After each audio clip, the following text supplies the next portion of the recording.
Everyone. I just first and foremost want to ask all of you how you're all doing.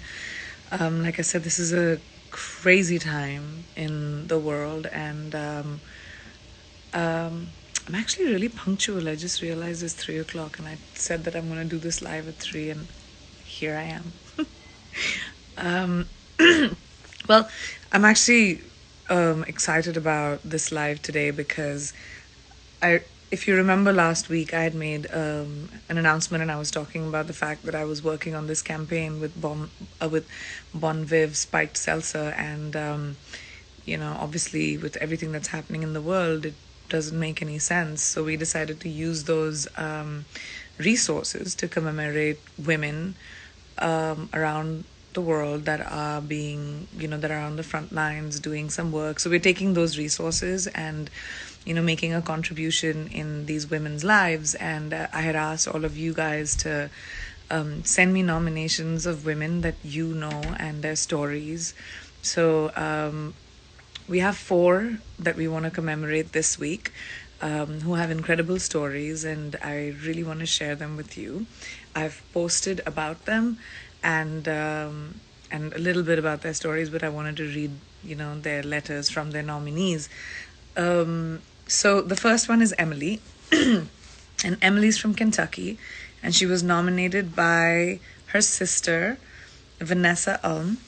And the story is, at the precipice of the coronavirus pandemic, my APRN sister, which is nursing, ended maternity leave to return to her job in the ER at the medical center in Bowling Green, Kentucky. She left her husband, her 3-year-old daughter, her 3-month-old baby girl at home, while she regularly tests patients for the virus. Shortly after her return, seeing how rapidly this virus spreads and damages, she and her husband made the incredibly painful decision that distance was the safest option for her family.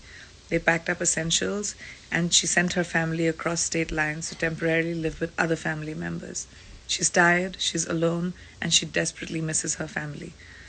But she still commits of her job of being on the front lines for this pandemic. She's a true rock star. Thank you, Emily, for your selfless sacrifices and for keeping your community healthy and safe during this unprecedented trying times. Your sister, Vanessa. Thank you so much, Vanessa, for sending in Emily's story. I feel like it's so wonderful to see and hear that. I think the fact that we all are feeling a sense of safe is because we know that there are so many people out there who are sacrificing so much to do this for us. So thank you so much for your service, Emily, and we hope that with this contribution it could help somehow help you tide this time. The next story is Jo. She's nominated by Jordan Garlow from West Virginia. This beauty right here is my sister, another sister. She's an administrator at a long-term care facility. She spends her days tirelessly working to make sure and ensure the health and safety of the patients under her care, but also make sure they're not scared or lonely. She brightens their days with games and dance so that they may understand while visitors are not allowed, they always have family close by. Even though she herself is high risk for COVID-19, she's a severe asthmatic, she shows up every day to provide for others. She's my hero. That's such a beautiful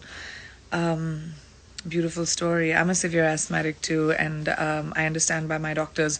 I was told exactly this as well.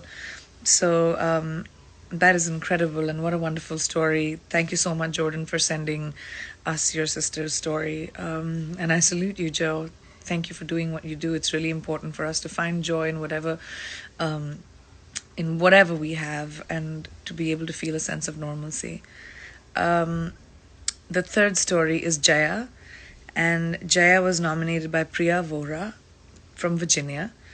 And I'm nominating my boss, Jaya, who's the founder of Swaha USA, for Together Women Rise. She has shown her resilience during this crisis by donating both her time and money to get at least 10,000 plus N95 masks to those on the front lines. Now, that's another way of being able to contribute. That's an incredible way of using your resources to help people who are actually on the front lines. Thank you so much, Jaya, for your contribution. And Priya, that's very kind of you to send us her story. I hope with our contribution, it'll help Jaya's cause a lot more. The last story that I'm going to tell you guys today is Jenny. She was nominated by Sami Diaz from New York. And let me tell you about Jenny and why I'm nominating this amazing soul. While pregnant with her third baby, Jenny came ventured and opened her own business in which she hired me to help manage.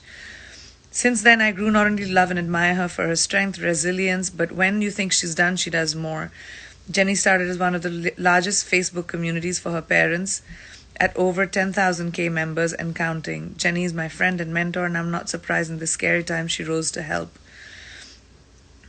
Despite of having 4 little ones at home, her initiative Feeding Heroes not only provides meals to the community healthcare workers on the front lines of today's pandemic, but also helps and promotes small businesses suffering from the affected economy. Wow. Jenny is a real-life superhero and is an example of tenacious community architect. Thank you, Jenny, and thank you, Sami, for sending us Jenny's story. That is amazing, and we look for stories like this in such a difficult time to provide for hope. Thank you so much to all of you. Thank you, Bon Viv, for being so generous with your contribution, and I really look forward to having this conversation with you next week, where we can commemorate incredible women that are putting themselves above and beyond, and doing above and beyond. And it's very important for all of us to remember that we're in this together. This is one world. This is a disease that is affecting all of us, and we can only beat it together. So whatever you can do and however you can do it, this is the time not to question your intention, but actually to take some action and do something, especially if you're in the position to be able to help. Thank you so much. I'll keep coming back and talking to you guys, and stay safe out there. Stay with your families and keep in touch with people that you love and care about, and do as much as you can to help the people who don't have it. Thank you so much, guys, and see you next week.